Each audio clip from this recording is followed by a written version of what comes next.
Hi there everybody, and welcome to another video. On today's video I have this VW Golf SV. So this is like an MPV type of Golf. This has got a 1.4 engine TSI and is a 2014, if I didn't say that already. I'm gonna be changing the oil and the oil filter in it, as well as topping up some screen wash fluid ready for winter, as we are already in winter and we are already waking up with frozen mornings, and it's very essential to have that proper liquid for our windscreen, and especially if you're going on a motorway or up north where it can snow and whatnot. Also gonna check the coolant level and the percentage of antifreeze, another thing that is really important during winter, as you don't want it to freeze, as it can damage the engine. So most cars these days will have antifreeze. We're just gonna measure the percentage of it in case somebody else changed it before and it's not enough, so we can do something about it.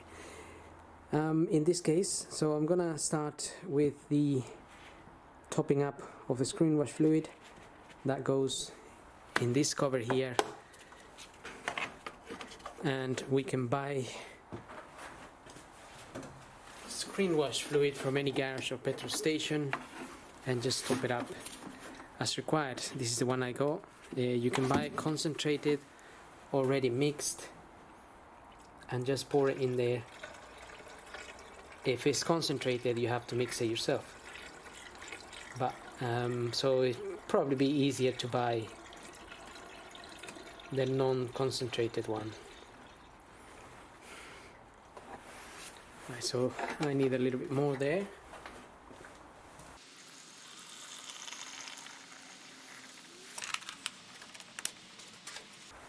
Okay, so make sure it's closed properly, and I wouldn't put any washing up liquid in there, as it becomes a little bit like jelly and it blocks the jets, and also it doesn't really help with not freezing in winter. So let's do our coolant. Now I warmed up the engine for about 10 minutes. So when I drain the oil, it will drain a bit easier. But if you've been driving the car, it can be really hot if you decide to service it after driving it. So if you open this cover, just be careful when you open it, so you don't get any water jumping in your face and burning you. So like I said, this is not particularly hot because I only warmed it up for a little bit. So these cups are made for safety. Technically you should be able to open it and you'll be alright, but they can also fail, and if they fail and you open it too fast or something, you can end up burning yourself. So patience is a virtue of the wise. So just be careful. Avoiding any injuries is best than not. Now I have this tool here, which is going to help us measure the level of antifreeze.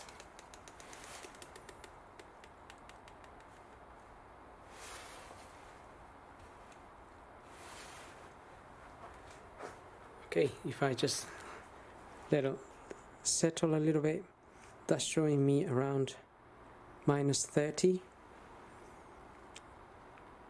in here. Also you can see the fluid is nice and clean, and it is a little bit orangey. It's a type of orangey pink kind of fluid. So it's nice and clean, it's not contaminated. So I'm happy with that, and also I'm happy with the percentage, which means -30. It means it will have to get to -30 for these to start freezing. And the next thing would be to check the level.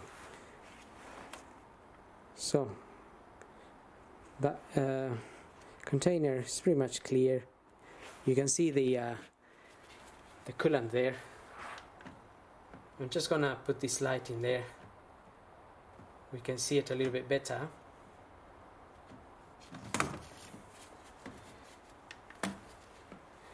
Right, so you have an arrow here, that's the minimum there, and that's the maximum.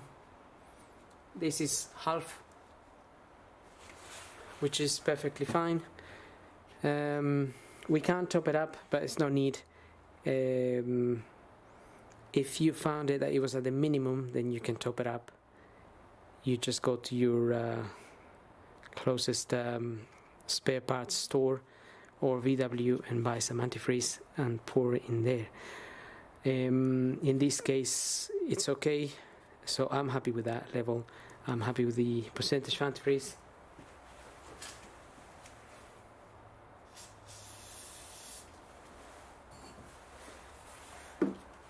So we don't need to do anything else. Now I'm gonna put this little cover back on. I applied a little bit of grease to the thread of the cover, and if you found that the coolant is below the minimum,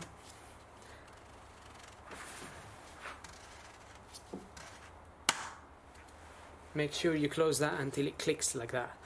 If you found the coolant is down here or even not there, then you need to start investigating what is happening to the coolant, because it could be leaking. So then you need to find the leak and obviously rectify it, as the coolant is really important, because it makes sure it provides cooling to the engine. Otherwise it can overheat and suffer permanent damage. So moving on. Now we're gonna do the oil and the oil filter, and for that I'm gonna pull the dipstick. It's a little bit hard, and just open this oil filler cap here. I'm gonna leave it like that. This is just to allow some air to come in while we drain the oil from underneath. So now I'm gonna get the car up and we're going to tackle the oil and the filter from underneath.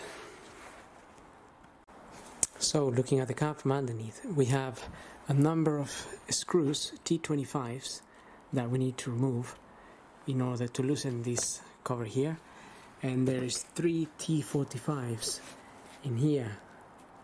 So remove those 3 T45s, then remove the T25s. So I just left one there I need to take out, and then we'll be able to take that cover off, which will give us access to the sun plug bolt.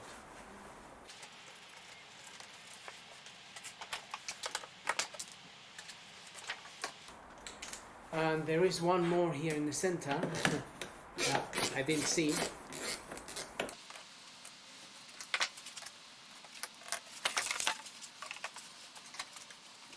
Okay, this gives us access to the sun plug bolt in here, which I think that is a 19mm, and the oil filter, which is just there.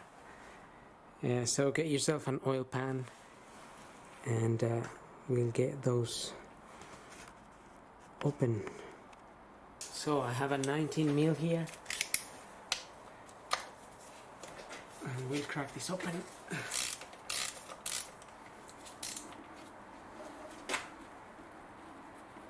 And just remember, if the engine's been running, the oil can be very hot, so just be careful not to burn yourself. So again, in my case, I didn't really warm up the engine too much. I can see that oil is fairly clean.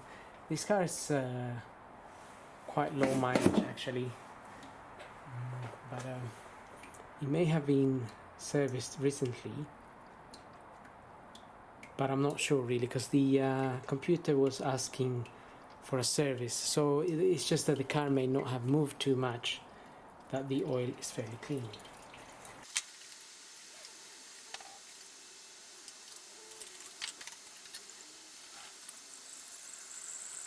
So while that is draining, we are also going to remove our oil filter. Our oil filter is just sitting up there. I think this one may fit. Yeah, okay, so this is a 7614. These tools, you can find them online, Amazon, eBay. Just look for a 7614, or they even sell a set normally. And I'm gonna open that, but make sure you have your oil pan sitting underneath as well, because some oil will drip from there.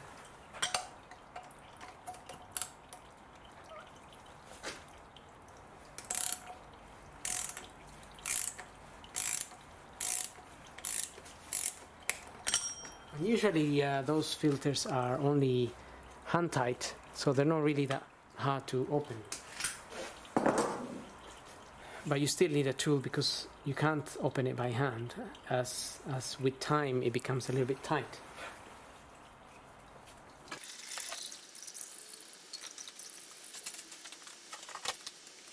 Okay, so now while that is draining, here I have my new filter. This is my new filter here. It's a VW1.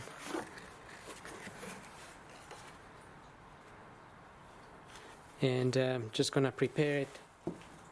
Put a little bit of multi-purpose grease around this rubber ring here. You can also put a little bit of oil around it. It's just a bit of lubrication, so when we fit this back in, the rubber slides nicely and it doesn't get stuck or get damaged. Also, we can inspect our sump plug bolt, and I can see this washer here has been squashed quite a bit.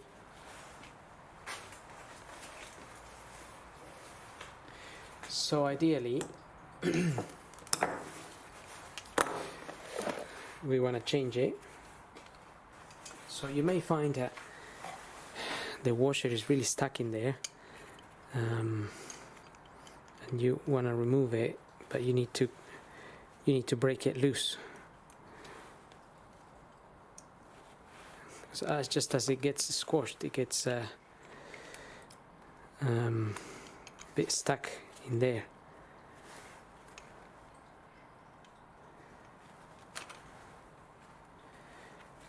So now we've got it loosened.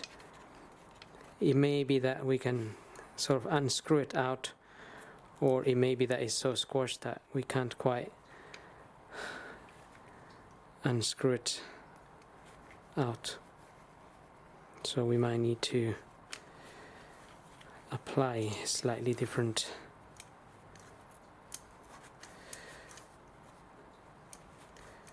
way, but I think it might be coming out a little bit sideways, but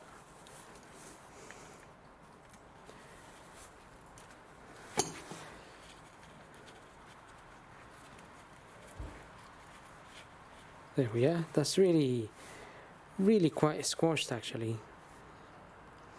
Wonder if they changed it the last time. Nevertheless, we have a new one here. I think this might be the correct size for it. Yep, it's the right size. And that size, if you need it, it's a 14 by 20 by 1.5. So that fits perfectly there. We have our filter ready. So as soon as that finishes dripping, we'll get back to it. So that's been dripping for a little while now. We can put our sump plug bolt back in there.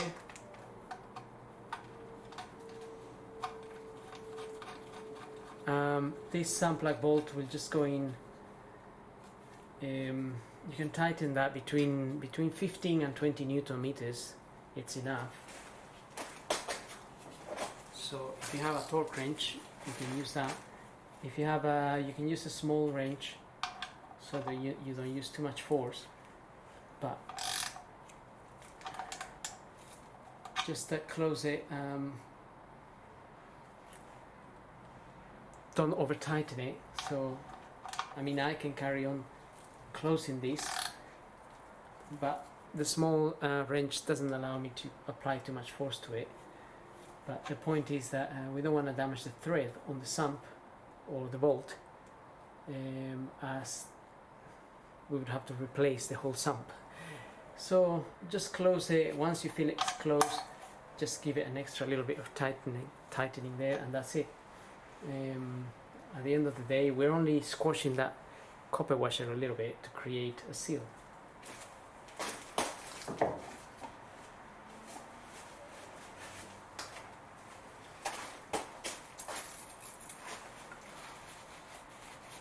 That goes back up in there.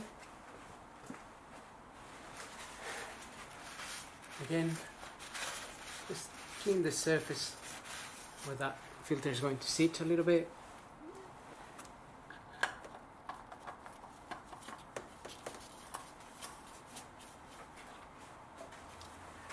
And then close it, and just close it by hand.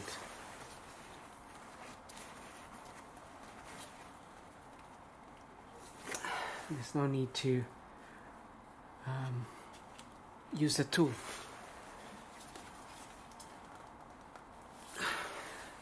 And that's it. Now I'm gonna fit my cover back in here, and then all we need to do is put some oil in there.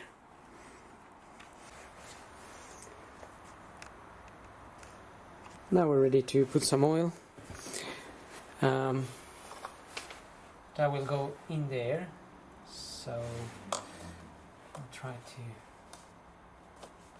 guide it through. Right.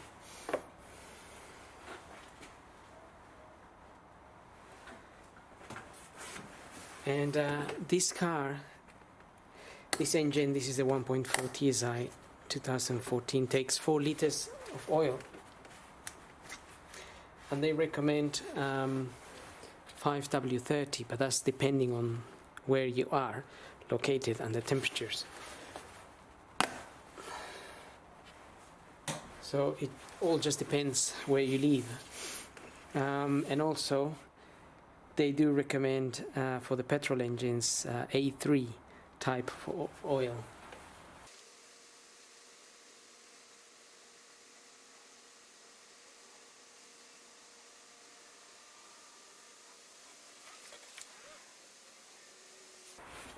So I got 4 liters in there.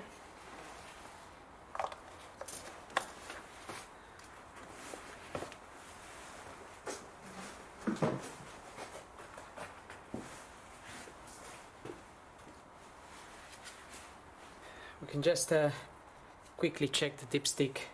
It's not going to be the most accurate reading, as we really need to wait for the oil to go all the way down, but if we look at our dipstick here, we have 2 points basically. Down here, getting a little bit blurry, so down this end will be the minimum, and this end here will be the maximum.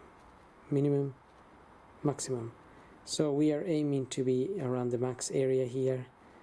If I check the oil now, it's possible that it might be a little bit over the max here. That's just because some of the oil will go into the oil filter housing. So once you run the engine, that oil tends to go down to normal. So let's have a look. Okay, so you can just about see this oil is a little bit above the max.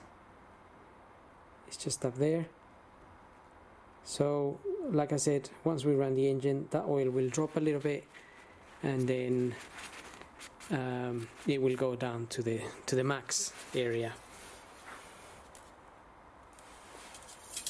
So I'm happy with that. That's more or less what I'm expecting anyway. So now I'm gonna start the car.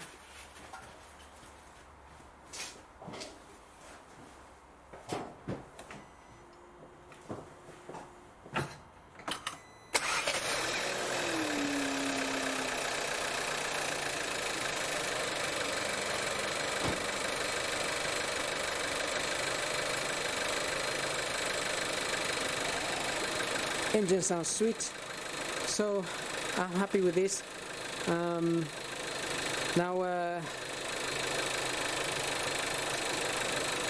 Now we've practically finished, so I hope this video helps. Thank you for watching. Don't forget to subscribe, and I will see you in the next video.